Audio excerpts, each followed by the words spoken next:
1621.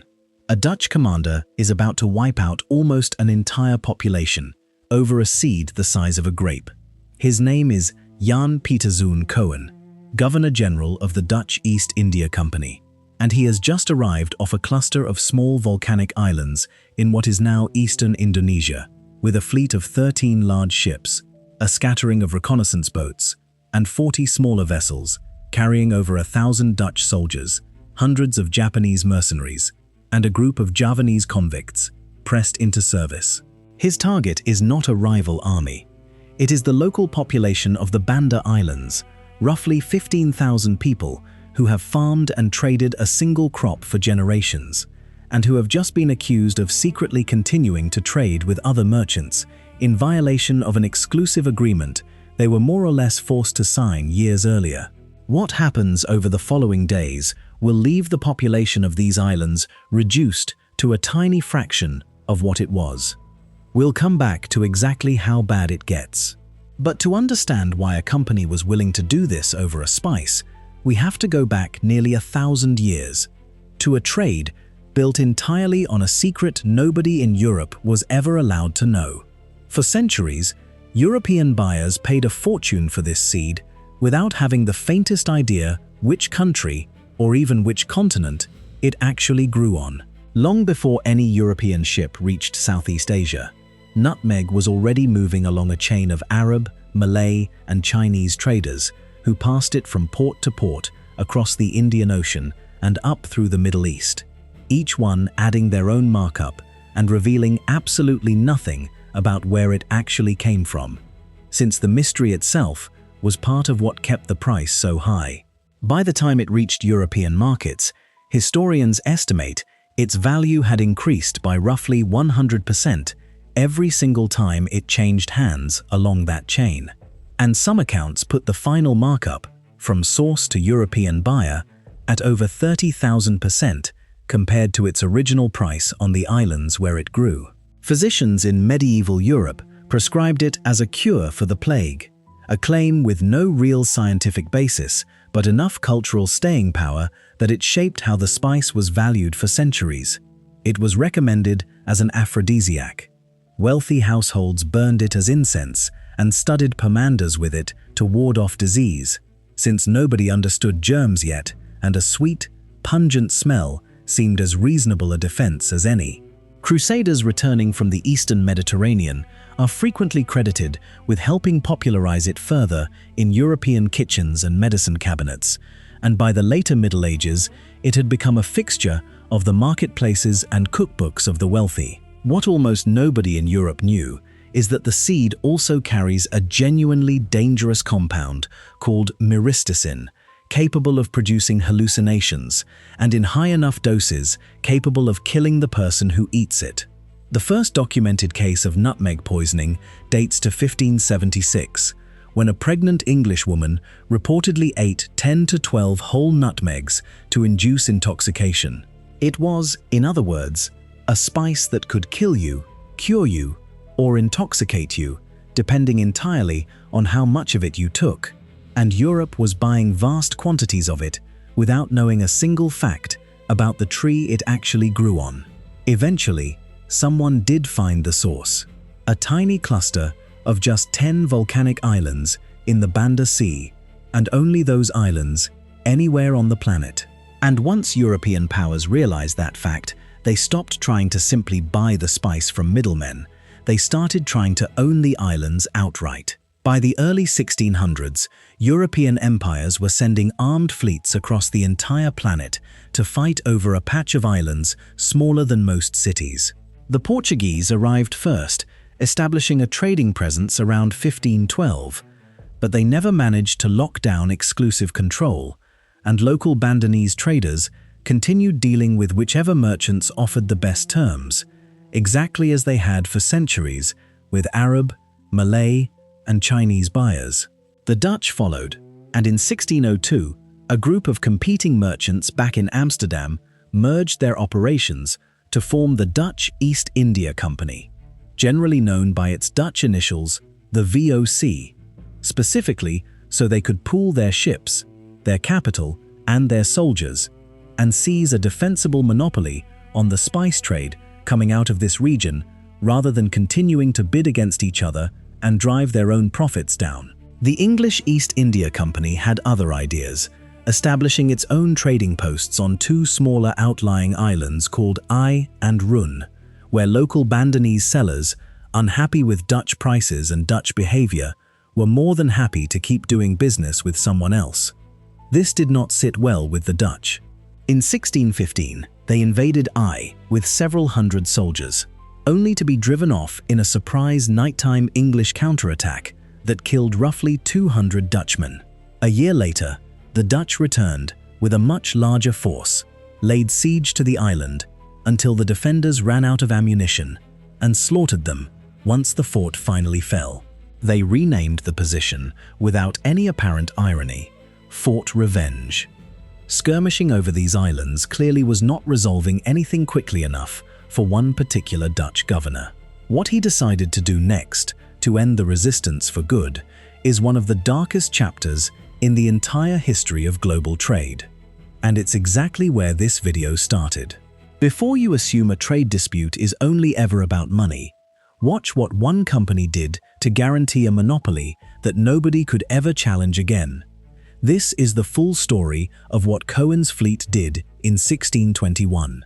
After landing his combined force of Dutch soldiers, Japanese mercenaries, and Javanese convicts, Coen accused the local Bandanese leadership, known as Orang Kaya, of secretly continuing to trade with the English and other outside merchants in violation of an agreement the VOC had extracted from them years earlier, an agreement the Bandanese had never truly consented to in the first place.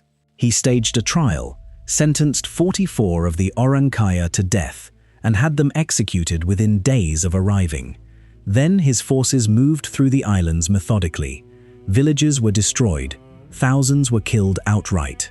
Others starved as their crops and fishing boats were seized, or fled into the mountainous, forested interior, only to die there from exposure and hunger over the following weeks. Still others were rounded up and enslaved, shipped off to work elsewhere in the Dutch trading network across the archipelago. Of an estimated population of roughly 15,000 people, historians estimate that all but a few hundred were killed, enslaved, or driven from the islands entirely within a matter of months. An almost complete depopulation of a place that had been continuously inhabited for centuries. With the local population gone, the Dutch parceled out the nutmeg groves to Dutch plantation owners, called perkeniers, who then imported enslaved labor from elsewhere in the archipelago to keep the trees harvested and the crop moving. These perkeniers were required to sell their entire crop back to the VOC at a fixed price, reportedly as low as 1/122nd of what the same nutmeg would eventually fetch on the open market back in Amsterdam. It was, in effect, a monopoly built directly on top of a depopulated island and an enslaved workforce, dressed up in the language of a legitimate trading contract. With the massacre complete, the Dutch now controlled nearly every nutmeg tree left standing on Earth, except for one stubborn holdout island the English refused to abandon. What it eventually cost to finally settle that argument still shapes the world map today, in a way you have almost certainly benefited from without ever realizing it. Most people have no idea that Manhattan Island was once considered the losing half of a trade. The holdout island was Run, a strip of land barely 2 miles long, defended for years by an English East India Company officer named Nathaniel Courthope, who arrived in 1616 and refused every Dutch demand to surrender, even after the Dutch effectively blockaded the island and cut off most outside supply. Courthope managed to get the island's inhabitants to formally accept King James I of England as their sovereign, giving the English at least a paper claim to the territory, and he held the position for roughly 4 years before being killed in a naval skirmish defending it. Even after his death, the argument over this single small island dragged on for decades between the two rival trading empires, neither willing to simply let it go. Then, in 1667, England and the Dutch Republic signed the Treaty of Breda, to formally end the Second Anglo-Dutch War. Buried in the terms of that treaty, alongside a clause stating that all offences and losses from the war should be, in the treaty's own words, buried in oblivion and erased from memory, was a small real estate exchange. The English formally ceded their claim to Run, finally giving the Dutch the complete, uncontested nutmeg monopoly they had been fighting for since the century began. In exchange, the Dutch gave up their claim to a swampy trading outpost on the eastern coast of North America, called New Amsterdam, which the English had already seized by force a few years earlier and renamed New York. At the time, this looked like a clear and decisive Dutch victory. Nutmeg at that point was reportedly selling in Amsterdam for well over 100 times what it cost to acquire in the East Indies, so trading away one distant, swampy fur trading outpost to lock down that entire supply looked, on paper, like an obvious win. Nobody involved in the negotiation could have possibly guessed that the outpost they were giving away would eventually grow into Manhattan, arguably the single most valuable piece of real estate on the entire planet, while the Nutmeg Island they fought and killed so many people to keep would sink into almost total obscurity, a forgotten speck on the map most people today have never heard of. For a moment, though, it looked like the Dutch had won everything. Total, permanent control of the only nutmeg supply on the planet, locked in by treaty and enforced by military force for generations to come. They hadn't counted on one French botanist with a missing hand and a serious grudge against the entire Dutch East India Company. To keep prices artificially high once they had secured their monopoly, the Dutch didn't simply sell everything they could harvest. They deliberately burned entire stockpiles of surplus nutmeg in warehouses back in Amsterdam, rather than let supply outpace demand and drive the price down. And they went out of their way to exterminate nutmeg trees growing on any outlying islands they couldn't fully police, specifically so the crop could never take root anywhere outside their direct control. It's worth sitting with that for a second. A company that had gone to war and committed a massacre over a tree was now deliberately setting fire to the very product it had fought so hard and so brutally to secure, purely to protect the price. It is not, on any honest reflection, the behavior of a system built to last. And in the early 1750s, a French botanist named Pierre Poivre, who had lost a hand to a cannonball wound years earlier while serving in Asia, launched a mission that would eventually break the entire arrangement apart. Working for the French East India Company, Poivre made repeated attempts to smuggle live nutmeg and clove seedlings out of Dutch-controlled territory in the Moluccas, despite the VOC's notoriously paranoid security, deliberately falsified maps meant to mislead rival navigators, armed patrols around known growing areas, and a death penalty it imposed on anyone caught trading spice plants without authorization. His early efforts mostly failed. Nutmeg trees are slow to establish, sensitive to salt air, and famously difficult to transport alive across months at sea. And one of his first documented shipments in 1753 arrived in Mauritius with only 5 surviving seedlings out of 19 collected, the rest having died somewhere along the long, uncertain sea voyage from the Philippines. But Poivre persisted for close to 2 decades, recruiting local intermediaries in the islands to gather seeds and seedlings at considerable personal risk to themselves.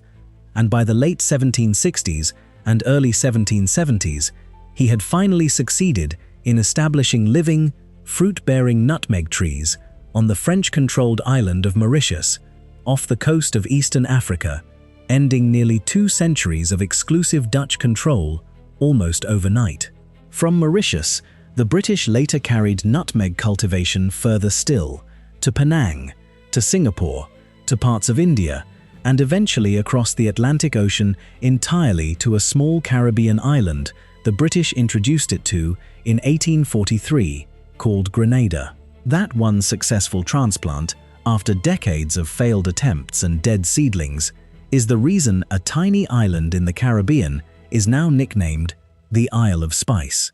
But it also quietly set up one more twist that nobody could have predicted, more than 2 centuries later.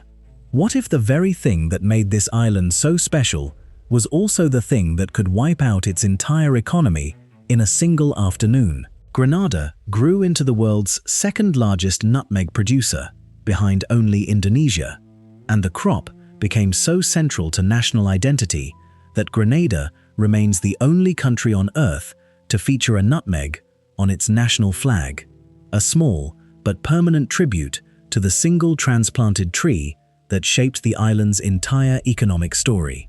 In its strongest years, the island was producing around 2,000 tons of nutmeg annually, generating tens of millions of dollars and providing income to a substantial share of the island's population. Today, Indonesia produces somewhere around 3/4 of the world's nutmeg supply, largely from descendants of the very trees that once grew exclusively on Banda, while Grenada accounts for roughly 1/5 of global production from an island barely over 100 square miles in size.